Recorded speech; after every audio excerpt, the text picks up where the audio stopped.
Olá, boa tarde. Nós vamos começar daqui a pouco o Pergunte ao Especialista da Smile Train, que é esse projeto onde a gente traz especialistas parceiros da Smile Train para poder responder perguntas das mães, dos pais, enfim, das famílias sobre tratamento de fissura lábio-palatina. Hoje a gente vai ter uma convidada bem especial, que é a psicóloga Mariane Ribas, e que vai falar com a gente sobre tratamento de psicologia para crianças com fissura, tá? Então, mais um minutinho, o pessoal tá chegando, eu já vou ver se a Mariane está por aqui para chamá-la. E lembrando vocês, o projeto Pergunte ao Especialista, a gente tem ele em dois formatos. A gente tem vídeos gravados, né, onde cada vídeo tem um tema, e a gente responde 2, 3 perguntas por vídeo. E a gente tem as sessões de live, onde a gente responde ao vivo perguntas das famílias. Então, a psicóloga Mariane já está aqui, eu vou convidá-la agora. A Mariane Ribas, ela é psicóloga, trabalha no nosso centro parceiro de Bauru, que é o Hospital de Reabilitação Crâniofacial, o Centrinho, né, conhecido também como HRAC, USP, que fica lá em Bauru, e é o nosso parceiro. E a Mariane trabalha lá junto com toda a equipe de tratamento complementar.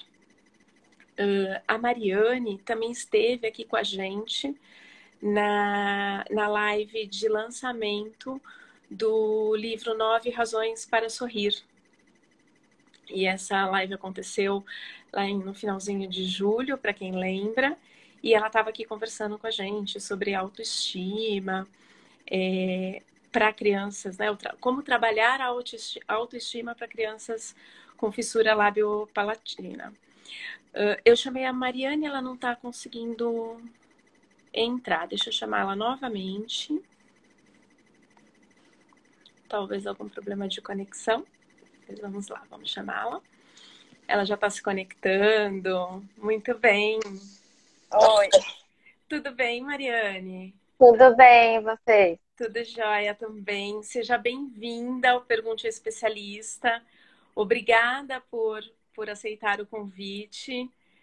Mais uma vez, eu estava dizendo aqui justamente que você já esteve aqui com a gente numa live falando sobre como trabalhar a autoestima de crianças com fissura lábio-palatina durante o lançamento do livro 9 Razões para Sorrir, né? E aí agora você voltou aqui com a gente hoje para responder perguntas de mães, de pais, de famílias em geral, né? Que a gente recebe aqui pelas redes sociais da Smile Train e por e-mail e de diversas fontes. Então, muito obrigada por estar participando aqui com a gente hoje.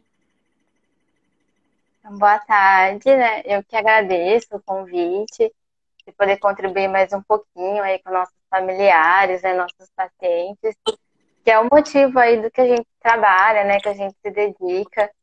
E agradeço muito também todo o apoio da Smile Train ao Centrinho, aos pacientes, enfim. Estou aqui, espero que eu possa ajudar de alguma forma. Vai ajudar com certeza. A gente já tem anunciado essa live há alguns dias, né? Então a gente Uhum. já recebeu algumas perguntas e aí eu vou começar por elas, tá, Mariane? Tá bom. A primeira delas pergunta o seguinte: tem uma idade certa para se começar o tratamento de psicologia com as crianças com fissura lábio-palatina? Como é que funciona? O tratamento da psicologia de forma geral, pensando em criança, né? Não só as crianças com fissura lábio-palatina, ele é recomendado quando é um atendimento mais direcionado à criança mesmo, geralmente na idade a partir de 4 anos, mais ou menos, né? E aí vai, lógico que por meio de brincadeiras, recursos lúdicos, vai trabalhando as questões que muitas vezes os pais trazem como uma necessidade de trabalhar. Antes disso, é possível muito trabalhar com os pais, já assim, orientações, né, de formas de estar lidando com a criança, com o comportamento, às vezes alguma queixa que os pais têm em relação a isso. Mas isso independente da fissura, né, a idade mais ou menos que é recomendada. Tá. Uma outra pergunta tem um pouco de relação a essa, porque pergunta se a criança precisa saber falar, precisa se expressar verbalmente para iniciar um tratamento. Realmente tem muito a ver, né? Hoje a psicologia, a gente trabalha muito, lógico, com o relato verbal da criança, mas a gente tem assim, infinitamente recursos lúdicos, brincadeiras, desenhos, vídeos, que vai ajudar com que essa criança se expresse, né? Você comentou até um pouquinho do livro. O livro é, né, uma ferramenta super interessante, né? Que ele traz muitas brincadeiras, e aí por meio disso a criança vai conseguindo expressar um pouquinho do que ela está sentindo. Então, não necessariamente a criança precisa estar falando bem, já entendendo, até porque, assim, com criança, a gente não usa tanto só esse recurso da fala, né? É muito mais de outra forma que ela vai acabar se expressando mesmo. Tá. E aí tem uma outra pessoa perguntando se precisa ter acontecido alguma coisa, algum fato, né, para iniciar o tratamento. Ou se a mãe acha assim, é protocolar, né? Faz no tratamento de fissura lábio-palatina, tem que passar pelo tratamento de psicologia, ou pelo menos por uma avaliação. É protocolar ou precisa ter acontecido algo, os pais precisam ter percebido alguma coisa? A maior parte dos serviços que trabalham com crianças com fissura lábio-palatina tem um psicólogo envolvido na equipe. Lá no centrinho, por exemplo, a psicologia ela atua muito de uma forma bastante preventiva. Então, desde o momento que os pais chegam, a criança ainda bebê, a gente trabalha com os pais também, os sentimentos, né, em relação ao diagnóstico, ao tratamento, que ainda é tudo muito novo com os pais. Isso, consequentemente, vai interferir um pouquinho lá na frente no comportamento da criança, né? E também, conforme as crianças vão retornando, elas vão crescendo, a gente brinca que, agora é a vez de conversar mais com os filhos, né? Quando eles eram bem pequenininhos, a atenção era mais para vocês, agora vamos conversar um pouquinho com as crianças. E aí a gente tenta também fazer um pouco ter essa sensibilidade de entender se realmente a criança naquele momento está passando por desafios, que ela consegue enfrentar às vezes com o apoio dos pais, dos familiares, ou às vezes são desafios que ultrapassam um pouquinho aquele potencial que ela tem naquele momento e que aí seria interessante uma psicoterapia. Eu, na verdade, recomendo que todas as pessoas façam psicoterapia, né? Como uma psicóloga, eu sou suspeita para falar. Porque ajuda bastante, assim, no autoconhecimento, né? A gente conhecer um pouquinho sobre os nossos comportamentos, as nossas atitudes. Então, é lógico que eu recomendo que toda criança faça, né? Passe por algum acompanhamento, seja na adolescência, que geralmente é uma fase que costuma ser um pouquinho mais crítica, né? Em alguns casos. Então, eu acredito que vai poder ajudar. O psicólogo, quando ele está atendendo a criança lá no seu consultório, né, seja no sistema de saúde público ou particular, ele vai também ter condição de ir avaliando se essa criança realmente precisa ou não. O que a gente fala muito para os pais, e é legal ter a oportunidade de falar isso aqui agora, que a criança com fissura lábio-palatina, ela não precisa de um psicólogo especialista em fissura lábio-palatina. Então, muitos pais falam, nossa, mas eu acho que meu filho precisa de um tratamento psicológico, porque está com algumas questões emocionais, mas eu não encontro nenhum psicólogo que trabalhe com fissura lá na minha cidade. Ou então, às vezes o psicólogo não quer atender, a gente vê isso também, né? Porque, eu não conheço muito sobre a fissura. E, na verdade, ele é uma criança e deve ser atendido como qualquer outra criança, tá? Então, vale a pena, assim, procurar pelo atendimento, pensando que o próprio profissional que estiver acompanhando vai ter essa sensibilidade de avaliar a necessidade de continuar ou não. Tá. E você falou aqui sobre o trabalho com os pais, né? Uma pergunta era se o trabalho era só com a criança ou com os pais também. Então você já respondeu, né? Normalmente ela começa com os pais. E a outra pergunta é se o trabalho com os pais ele começa durante a gestação, lá quando eles descobriram, né, que a criança vai nascer com fissura labiopalatina, ou se é a partir do momento que nasce. O ideal realmente é que esse trabalho já comece com o diagnóstico, né? Na gestação, muitos casos já têm o diagnóstico na gestação. Por quê? Porque os pais, não só o trabalho da psicologia, mas ter contato com outros pacientes, às vezes com profissionais que trabalham com a fissura.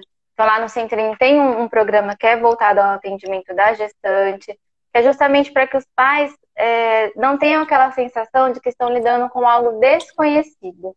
E isso, com certeza, aumenta mais a ansiedade, aumenta mais reações que a gente fala que, de alguma forma, são mais negativas, né? Que também são naturais, lógico.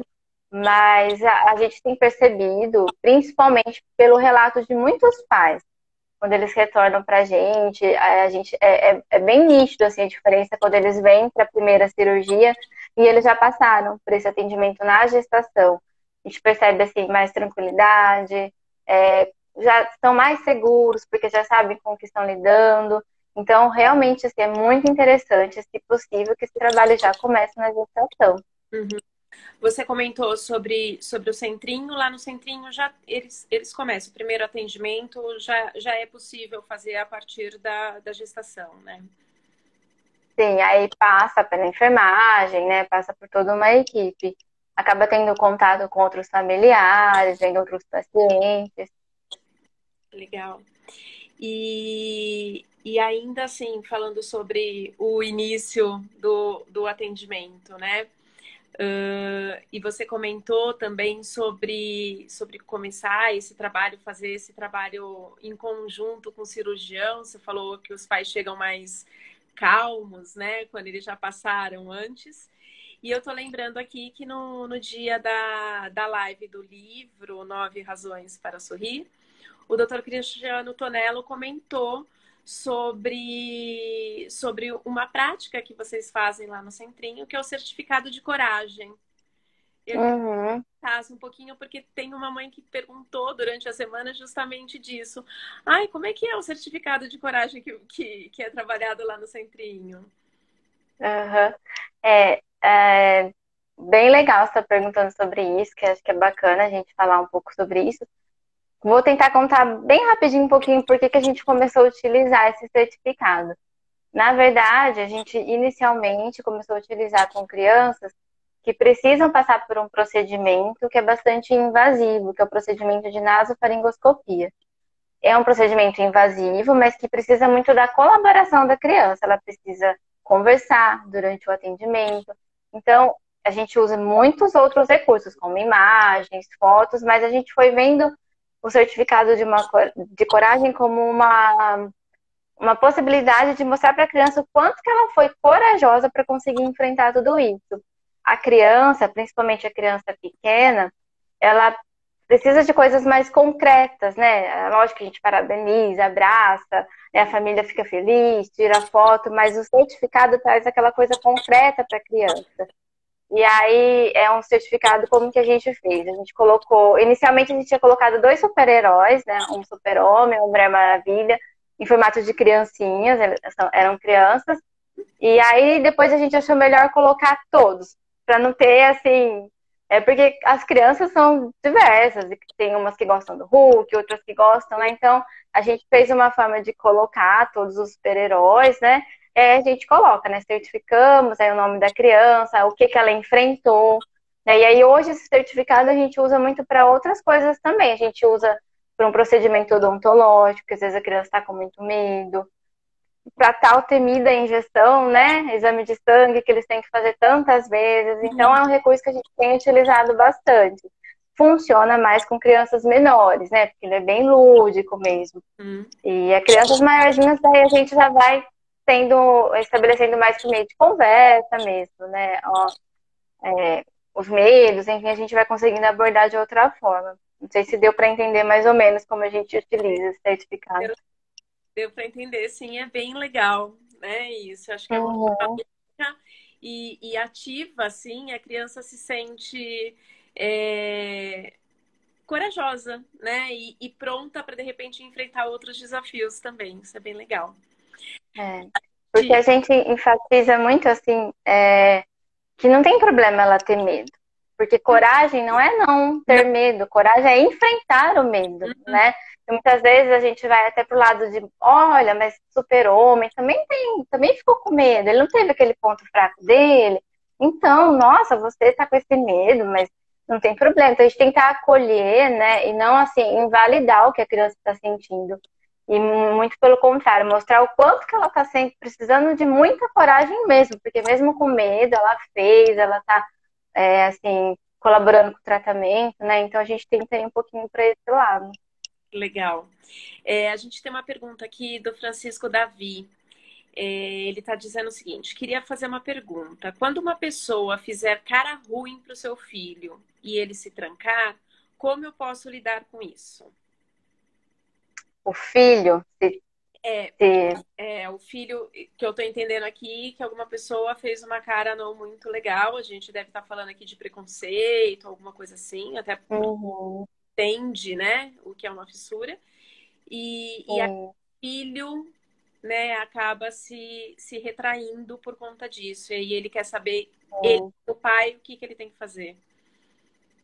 A gente conversa muito com os pais, desde, né, por isso que a gente fala que seria uma atuação mais preventiva, no sentido assim, deles irem tornando o ambiente familiar um ambiente de bastante diálogo, de bastante abertura, para que a criança tenha conhecimento da sua própria história, para que ela saiba de onde vem a sua cicatriz, para que ela saiba o quanto que ela já enfrentou, né? Então a gente falou um pouco dos exames, né, que às vezes ela precisa passar. E aí ela sentindo que esse ambiente é familiar, é acolhedor, ela vai conseguir expressar seus sentimentos. Então, nesse momento, a gente tenta mostrar para a criança que, ó, conta para mim como que você está se sentindo, o que que aconteceu, o que que será que a gente pode fazer, mas mostrar que algumas coisas não estão ao nosso alcance, né? E que ele não tem nada de errado. Às vezes errado é a pessoa que fez um olhar lá meio torto e você se sentir incomodado também não é errado. Você realmente se sentiu incomodado. Então é tentar acolher o que a criança está sentindo, ter um espaço para ela expressar o que ela está sentindo. E aí, voltando a falar um pouquinho, nem sempre a criança consegue falar dos seus sentimentos. Então, um desenho, né? O que você achar que funciona com o seu filho, para que ele expresse um pouquinho do que ele está sentindo. E mostrar mesmo que ele não fez nada de errado, ele não fez nada para aquela pessoa, mas isso é uma questão assim que aparece realmente muito, essa questão dos olhares, né? Às vezes não é algo que as pessoas falam, mas elas olham. E mostrar que e a gente também tenta fazer um movimento assim. Olha, se você vê alguma coisa assim que te chama atenção, às vezes você não olha também, né? Tentando mostrar que nem todo olhar tem um olhar de maldade. Às vezes é um olhar de curiosidade, um olhar de ter visto algo diferente, né? Então a gente tenta entender melhor o que a criança está sentindo, né? E dar alternativas para que ela mesmo, com o passar do crescimento, vá conseguindo lidar com essas situações, né? Que não precise sempre de um adulto, de alguém por perto que vá resolvendo por ela, né? É dar as ferramentas para a criança ir aprendendo. Uhum. A próxima pergunta tem a ver com isso, porque fala de bullying na escola, que a filha dela está sofrendo bullying na escola. E o que ela faz? Ela conversa na escola ou ela conversa só com a filha dela? E o que devo falar para a minha filha, né? Eu acho que também eu vou fazer uma analogia com outras perguntas que a gente também já recebeu, que os pais perguntam muito. Eu devo dizer, como que eu falo para o meu filho se defender? Como se fosse Uhum, necessário uma defesa, né? Então, realmente é necessário uma defesa. Qual é o melhor discurso nessa hora? sim. Essa questão do bullying, às vezes a gente ouve os pais que estão indo pela primeira vez, a criança com 3 meses, com vários sentimentos que eles têm, porque vai passar por uma cirurgia, mas já vem isso forte. Por quê? nossa, mas eu sofro porque eu penso lá na frente, ele vai sofrer bullying, como que vai ser? E eu, né, enfim, querendo de alguma forma privar que a criança passe por esse sofrimento. O que a gente orienta muito sobre isso? Mais uma vez, o diálogo com a criança. Como que você está se sentindo? Como que você acha que você poderia lidar com essa situação? Você quer que o seu, né, no caso a mãe, o pai, converse com a professora, com a escola, ou vamos pensar junto numa solução. E se você, de repente, ignorar, você acha que vai resolver? Ou pedir ajuda de um amigo, a gente tenta sempre partir do que a criança deseja. E aí, para Uhum. falar um pouco sobre isso, eu vou dar um exemplo que me veio agora de um paciente que eu já atendi. E é muito interessante porque eu acho que às vezes a gente tem aquela reação como pai, como mãe, de não, eu vou para a escola e vou resolver e pronto.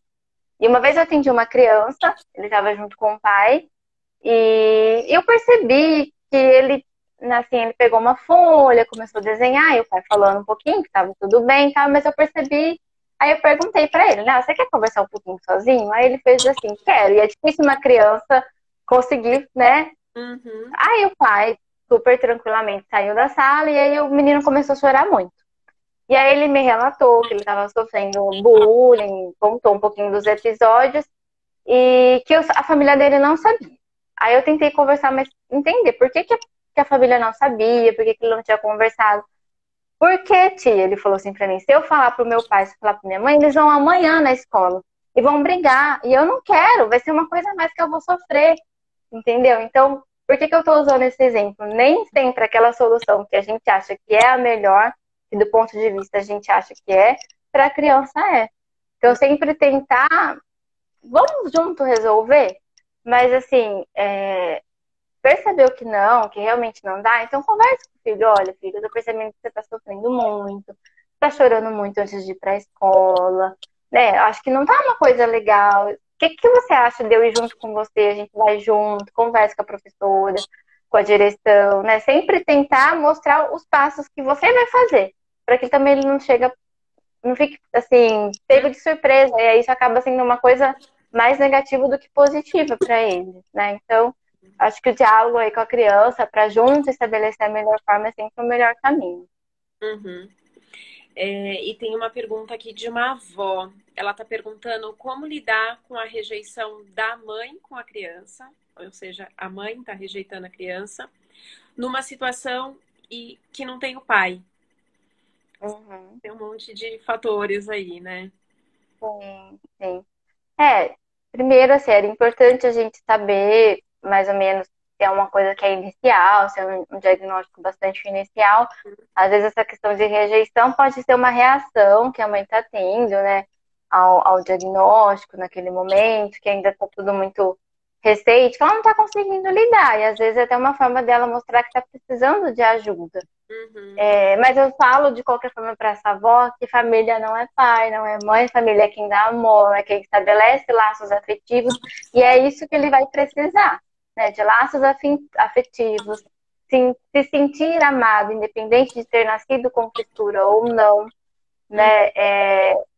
Ter feito cirurgia ou não, sabe? Então, demonstrar amor, isso já vai fazer bastante diferença para ele, para a vida dele, tá?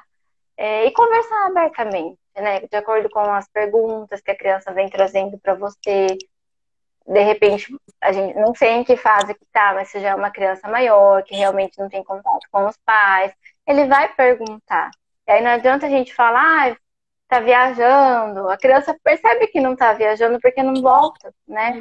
Então, ir tentando estabelecer um diálogo da verdade, né? Sempre da verdade, de acordo com o que a criança entende, né? Com uma linguagem que a criança vai entender. E sim, em muitos casos, perceber que está tendo um abalo emocional muito grande, é importante procurar ajuda psicológica na cidade, né? Porque daí vai ser uma criança que vai precisar de um suporte mais próximo, tá? Mas fala assim com a família dele, com certeza essa avó está sendo, sem dúvida nenhuma, né? Certeza. A gente tem uma pergunta aqui do Dr. Alexandre Vieira, ele é nosso parceiro aqui da Smile Train também. E ele está dizendo o seguinte: os pais de crianças que nascem com fissura têm níveis mais elevados de estresse. E não seria ideal eles serem indicados a também fazer a terapia como parte do tratamento do filho ou da filha? É o que você falou no início, né? Uhum. É que o que eu falei, ela, de certa forma acaba indicando para todo mundo, né, a terapia. Muitas vezes, propor para os pais, você precisa de terapia é muito difícil, porque às vezes a gente encontra uma certa resistência. Uhum. Porque é como se eles estivessem, de alguma forma, falando, nossa, assumindo para eles mesmos que eles têm dificuldade para lidar com aquele diagnóstico, às vezes eles não querem assumir de uma forma assim mais ter aquela consciência mesmo daquilo que eles estão sentindo, né? E então, uma alternativa que tem funcionado, às vezes a gente fala para procurar para a criança. Olha, tá vendo? Você está me falando, porque muitas vezes eles trazem mais problemas de comportamento, às vezes, na criança, que a criança vem apresentando, né? Toda terapia de criança pequena, principalmente aí voltando àquilo que a gente conversou logo no início, abaixo de 4 anos, ela vai envolver os pais. Não tem como não envolver. Uhum. E aí, de certa forma, por tabela, vão estar, de alguma forma, trabalhando com esses pais. Se por acaso forem pais que já trouxerem essa demanda, essa abertura de que eles também se sentem precisando de uma ajuda, com certeza, não tem dúvida nenhuma que seria ideal mesmo que eles buscassem essa ajuda, né? Legal.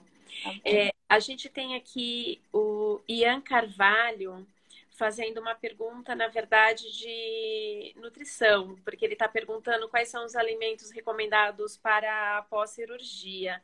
Ian, vou te dar uma dica. Aqui no perfil da Smile Train, a gente já teve uma live sobre nutrição e a gente tem também um vídeo sobre respondendo perguntas de nutrição. Se você for procurar lá, você vai achar. E você pode assistir esses vídeos, porque com certeza essa pergunta foi respondida já, tá? Então, vou deixar essa dica aqui pro Ian. Uhum. E a gente tem aqui uma outra pergunta em relação à terapia. Ela é individual ou em grupo? Depende muito das unidades, né, de saúde. Tem unidades que oferecem o atendimento em grupo e tem unidades que oferecem o individual. Algumas pessoas não se adaptam ao atendimento em grupo. Então, vai ser muito assim, de cada tipo de serviço, do que a pessoa se sente confortável ou não. A terapia em grupo, a gente percebe que às vezes funciona muito quando a pessoa precisa desenvolver algumas habilidades interpessoais, de comunicação, por exemplo, de saber se expressar, e às vezes no grupo o psicólogo vai mediando um pouquinho essas relações e ele, né, e aí acaba ajudando um pouquinho no desenvolvimento dessas habilidades. Mas nem sempre a pessoa consegue se adaptar, né, a uma terapia em grupo. Então, isso é muito específico de cada caso e também dos serviços. Porque, como eu falei, tem muita. A gente está falando bastante de psicoterapia, mas a gente sabe que a realidade hoje, isso sem contar da pandemia, né, que ficou muito mais difícil, mas às vezes nem sempre é fácil ter esse acesso. E às vezes a terapia em grupo é o único acesso que eles estão tendo na cidade. Então, vale a tentativa, né? De ver se você se adapta, se a criança se adapta, né? E lógico que vai sempre conversando com o profissional que está atendendo, né? Uhum. Agora, a pergunta é a seguinte: quanto tempo dura o tratamento de psicoterapia? Outra questão bastante variável, né? E isso muda, assim, dentro da psicologia, até de acordo com aquela abordagem que o psicólogo atua, né? As formas que o psicólogo trabalha, tem algumas abordagens na psicologia, algumas técnicas que acabam sendo mais longas, outras acabam sendo menos, né, por menos tempo, mas isso também é muito variável, assim, de cada caso, do que a pessoa está buscando com a terapia. Às vezes ela está buscando uma resposta para uma questão muito pontual, e aí em poucas sessões ela já consegue se desenvolver em relação àquilo que era o que a gente chama de queixa, né? Porém, às vezes a pessoa chega lá com um problema específico e o terapeuta vai, na verdade, explorando outras questões também e acaba se prolongando um pouquinho mais. Então, vai muito assim de cada caso mesmo. E já aconteceu de você começar um tratamento, né? por conta da fissura, ser um paciente com fissura, e você identificar que a necessidade, a queixa, na verdade, era nada a ver com a fissura, e sim com outras questões?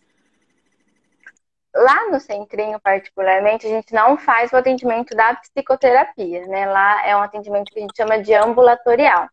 A gente atende, assim, quando eles vão para um tratamento, um exemplo, odontológico, para uma cirurgia, mas a gente, dentro daquele atendimento, daquele horário que a gente tem com o paciente, a gente tem que identificar, né, as questões que estão mexendo com o paciente naquele momento, e já nesse primeira consulta, digamos assim, muitas vezes a gente consegue perceber isso. Até naquela, você falou um pouquinho da live, eu lembro, esqueci o nome dela, que estava junto na live, que era paciente, a Camila. A Camila Ela, Rocha. ela contou um pouquinho disso, que às vezes as pessoas acham que e tudo que ela sente, que ela pensa, que ela faz, enfim, é a fissura. E aí ela acaba enxergando só a fissura. E às vezes são coisas que não têm relação com a fissura, né? Então, realmente é preciso explorar um pouquinho mais para entender, né, cada caso que está acontecendo, mas realmente isso pode acontecer sim. Uhum. E a Tati está perguntando, acho que você já falou disso lá no comecinho, mas eu vou repetir a pergunta aqui. Se o tratamento de psicologia para criança com fissura lábio-palatina é diferente do tratamento para uma criança normal? Então, não. Não. É justamente essa dificuldade que às vezes a gente percebe dos pacientes, porque, como eu acabei de explicar, a gente identifica uma demanda lá no centrinho e a gente encaminha para fazer esse acompanhamento psicológico na cidade. Por que motivo? Geralmente os pacientes moram longe e a psicoterapia envolve é, encontros mais frequentes, né? Pelo menos uma vez por semana. E às vezes a gente encaminha, aí passa, sei lá, 3 meses, retorna e não conseguiu o atendimento. Muitas vezes fala isso, mas eu fui atrás de tais psicólogos, psicólogos falaram que nunca ouviram falar, que professor lábio-palatina, ou que não sabia, e acabam não conseguindo atendimento, quando na verdade não precisa. É uma criança como qualquer outra, com problemas como qualquer outra criança, e um psicólogo que atende a criança vai poder atender, né, a criança, não precisa ser um psicólogo especializado. Uhum.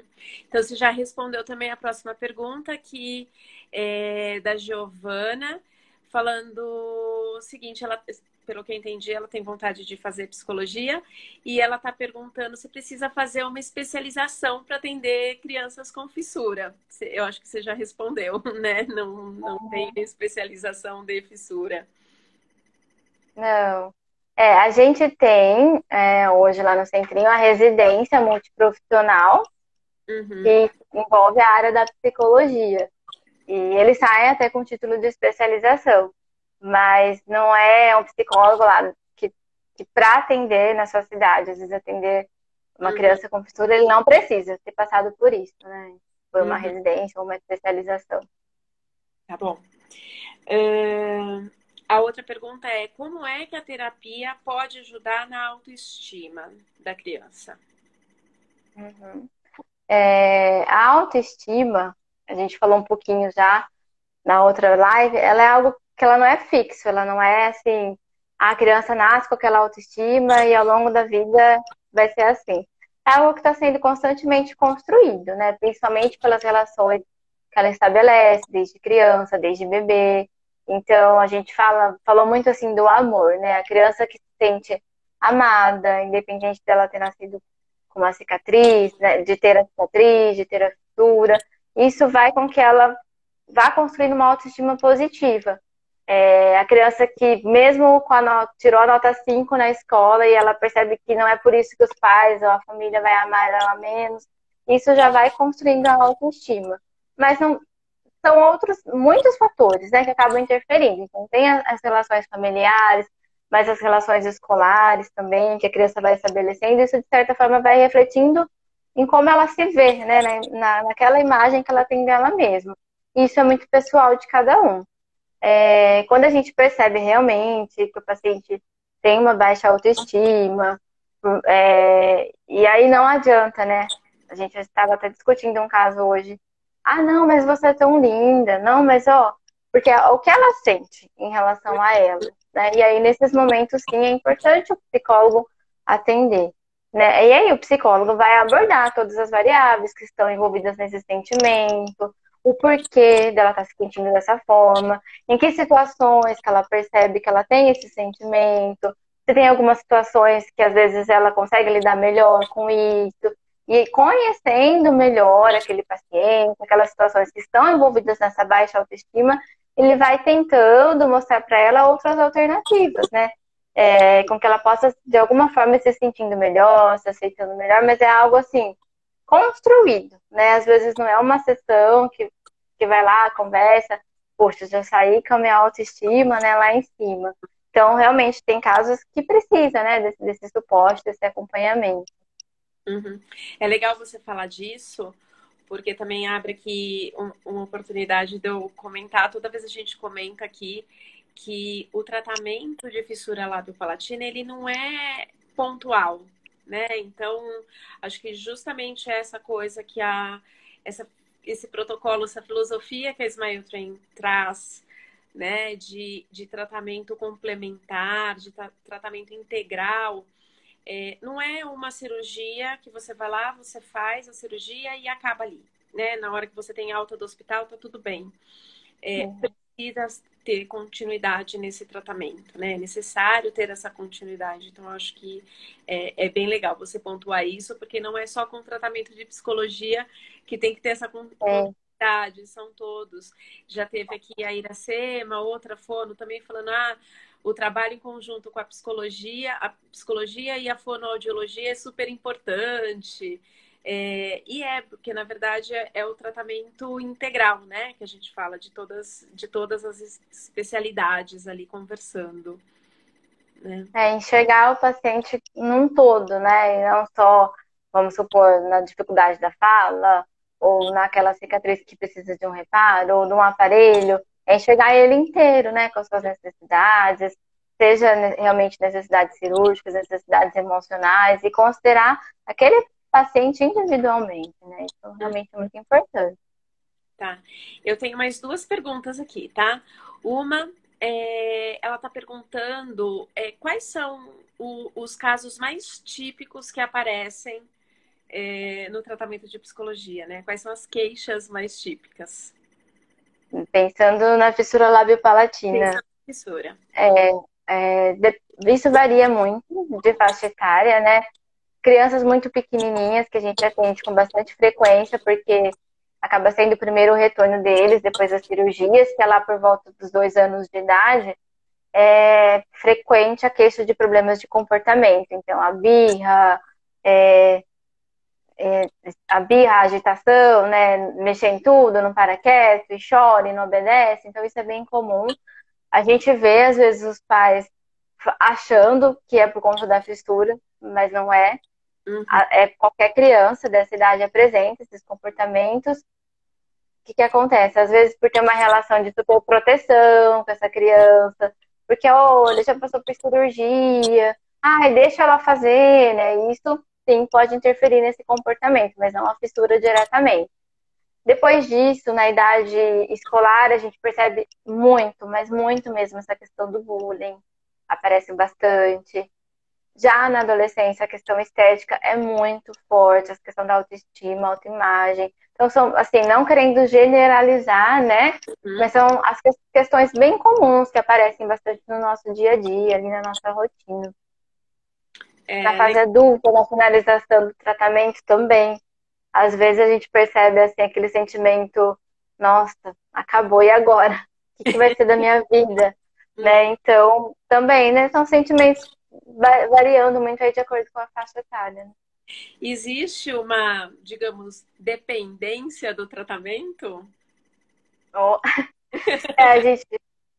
A gente brinca que lá no centrinho, às vezes eles acabam tendo tudo como referência no centrinho, né?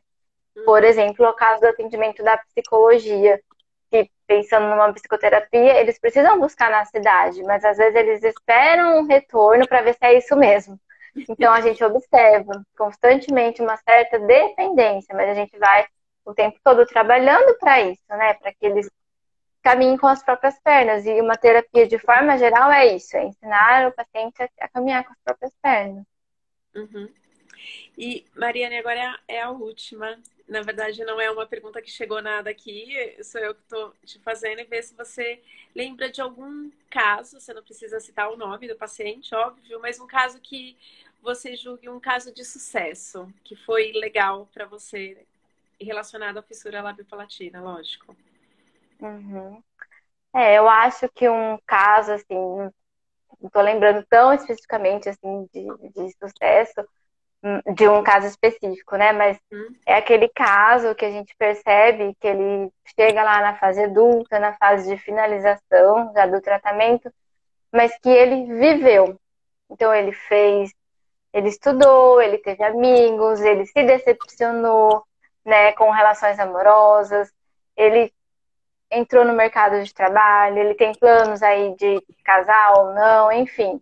O que eu tô querendo dizer? Aqueles casos que não acham que sua vida é só o tratamento, é só a fissura, né? Isso com certeza é uma parte extremamente, faz parte da vida deles, faz parte da história deles. Mas é tão comum a gente ver os pacientes que ficam sempre esperando.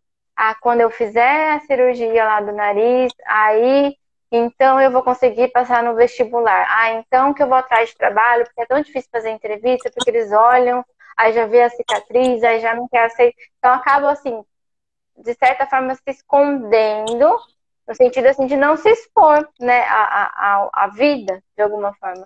E aí eu vejo que um caso de sucesso é aquele caso que conseguiu, né, viver, né, continuar vivendo. E que o tratamento acrescentou e não foi a sua vida como um todo. Legal, que ótimo. Eu vou deixar também uma dica aqui para todo mundo, que a gente teve a live do 9 Razões para Sorrir e a gente falou muito de autoestima lá. Uhum. Então, uma dica para todo mundo, quem quiser achar essa live no YouTube da Smile Train Brasil, tem uma playlist lá e a live tá lá salva. Vocês podem assistir a qualquer momento, né? Então, eu quero te agradecer, Mariane, mais uma vez por estar aqui com a gente, respondendo essas perguntas. Certeza que essas famílias e essas mães, pais que receberam essas respostas estão se sentindo mais acolhidas, não tenha dúvida. Ai, que bom. Eu que agradeço, né, o convite, essa tarde aqui tão especial e realmente espero, de alguma forma, ter ajudado. Às vezes aquietar um pouquinho o coração que está um pouquinho angustiado, né? Acho que esse é o nosso objetivo mesmo. Sim, então, Tá muito bom? obrigada. Boa tarde, tá Boa bom? tarde. Até mais. Tchau, tchau. Até. Tchau. E para todo mundo que ficou com a gente até agora, muito obrigada por estarem aqui. Espero que as perguntas todas estejam respondidas. Mas se tiver mais alguma pergunta, vocês podem deixar aqui nos comentários que a gente faz uma nova live depois, um outro dia, para responder as que faltaram ou a gente responde pelo privado. Quero mandar um beijo aqui, fissurados pelo Gabriel, né? Vou mandar um beijo para você. Pois é, começou às 17, né? Então agora a gente já está acabando, tá? Então, beijos a todos e obrigada por estarem aqui.